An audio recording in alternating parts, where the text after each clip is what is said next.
Jam. Welcome to the Ego Crushen Studios in South San Jose. And basically, I started this show about a year ago with my friends. As you can see, it's kind of like a homage to the DJs, where a DJ could be a DJ. We don't have a playlist. If you're a fucking dope country DJ, then you play your country. If you play rock, whatever format. We're not going to be standing over you like a program director saying, no, you got to play these songs off the list, you know what I'm saying? So that's the whole premise of this show is just where a DJ can be a DJ, man. And who is in the crew and the regular resident DJs? Of the resident DJs, you got myself, my man DJ Zoo from Funk Lab. We also have a DJ Ace. He's part of S&G Music, and we just got him on part of our family of Ego Crushen, and that's our web designer, and he's a host. He wears a lot of hats, and that's Mr. Tay. Okay. And then of course my wife, the executive producer, Norma Jean, aka La Shug. Who's the ideal wife to have because she's fully supportive of everything. Absolutely, man. I'm so blessed. It's a family show. My kids are behind us. What's up, Brooklyn and Elias? Yeah, so basically it's a place where we all can get together. We can bring our families and just it's like church, man. We just talk about records, equipment, just the DJ culture. So it's just a wonderful thing, man. I'm blessed to be able to do this, man. So as well as being church, it's also the ultimate man cave. Yes. You got your graffiti, you got your turntable set up, yes. And you got all these records. How many records you got over here? Man, I'm thinking about a couple thousand or so. I'd say more than a couple of thousand. Right. And then we also got the club set up with the CDJs, the rotary mixer. Yeah. And then we got the battle set up with the 57 for those gearheads out there. I like DJing multiple styles of music. I've been DJing for 25 years. I used to mix for the Morning Doghouse in the 90s, and I also did KSJ's Project Sounds in the early 90s at Sound Day State.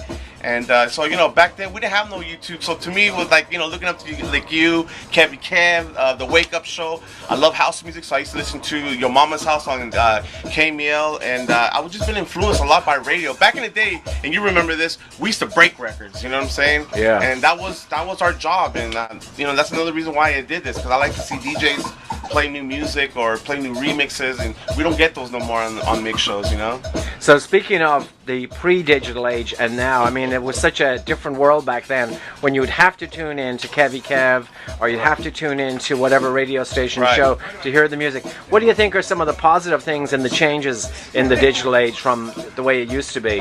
Well, I mean, you get the music, immediately. You know what I'm saying? If you're on somebody's mailing list, you get that track right out of the studio if you're even friends with the DJ or the producer.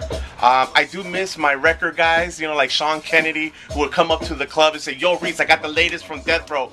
Bam, here it is. And you remember those days, all the reps for MCA, Columbia, Sony. But again, it's kind of nice to stay home, being in your boxers, drinking a coffee, and get your emails and download the music. What I mean? It's just a different era, And any negatives to the digital age? The fact that there's so many artists pumping out music, like it is hard to keep on top of it all. It is hard. I don't think, I might be wrong, but this is my opinion.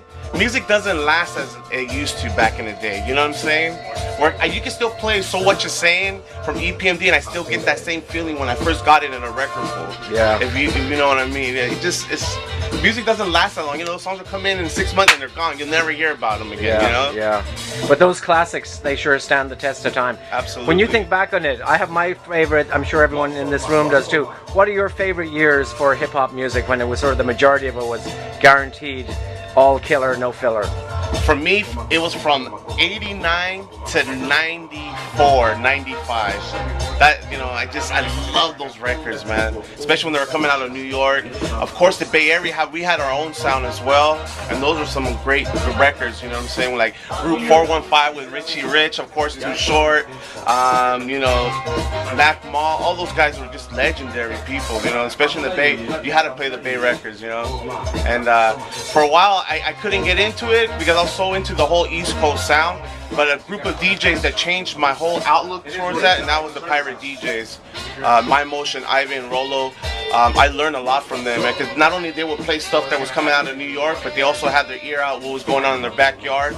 And not only that, man, they fucking knew their dancehall too, bro. So they played multiple genres, and I learned that from them. So I actually used to take the train to San Francisco to see what they were doing over there, because back in those days, San Jose was mostly, dance, freestyle, high energy club music, So I was kind of like one of the first guys to really try to bring hip hop to the forefront. You know? And I see they're doing a reunion show at Mezzanine coming up too. Oh my God! I'm gonna go there. I'm gonna be there. My emotion. Okay. Couple of last questions. Yes. 'Cause I know you got to get busy here.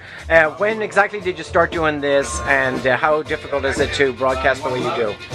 You know, we started this. It's gonna be a little bit. Actually, it's gonna be about a year and a half now that we've been doing this. I started with this old this is a program that we're using that they use it for marketing. You know, they just used to do like.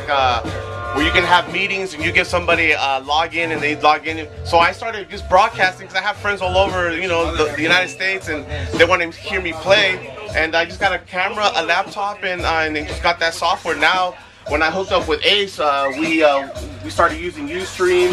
You know, these started using Logitech, you know, cameras, and of course, you know, working on music, we have our own like outboard gear and stuff like that, and you know, the sound. We're trying to get the really good, clean sound, and you know, for all you gearheads using, you know, compression on the mics and all that good stuff, you know. And to follow the show, are you and the crew? How do people do it online?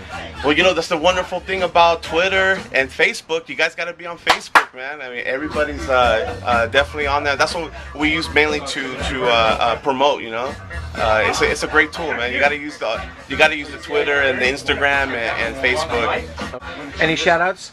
Man, big shout outs to my family, Funk Lab, San Jose, California, DJ Traps, Beneficial, my boy Vex from Freshman Crew, the bangers, you know, I can't forget about Golden Child, Cutso, Square Wheezy, G-Rex. I gotta say what's up to my man Remedy, and you know, everybody from the Mad Hatters crew, Evil Head, and you know, so it's a wonderful thing, man. Give a big shout out to also Chuy Gomez and the Pirate DJs, bro. They're legends, man. I love you guys. Okay, thanks a lot, man.